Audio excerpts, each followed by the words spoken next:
أنا ما غاديش نتكلم على طرد ديال حمد الله وطريقة كيفاش تطرد بها، ولكن غنتكلم على التصريح ديال السي طارق السكتيوي من بعد المقابلة ما سالات.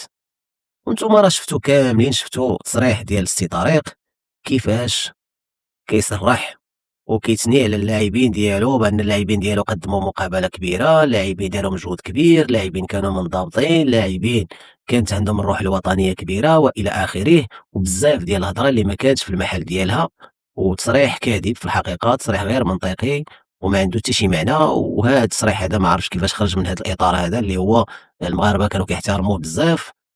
ما فهمتش انا علاش خرج بهذا التصريح، لانه نتوما شاهدتوا المقابله وكتعرفوا المنتخب العماني، والمنتخب العماني كتعرفوا الامكانيات ديالو، هو كذلك كيعرف الامكانيات ديال المنتخب العماني. ما عرفتش منين جاب هاد الهضره صراحه، يعني مقابله ممله، مقابله ديال الاعصاب.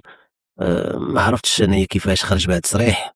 نتوما كيبان لكم هذا التصريح ديال السي طارق، وبزاف ديال المغاربه بدلوا الراي ديالهم في السي طارق، لانه صراحه كلشي كانت كيتكلم على السي طارق من بعد الاولمبيات من قبل الاولمبيات، فدابا تقريبا النظره ديالهم للسي طارق غادي تبدل.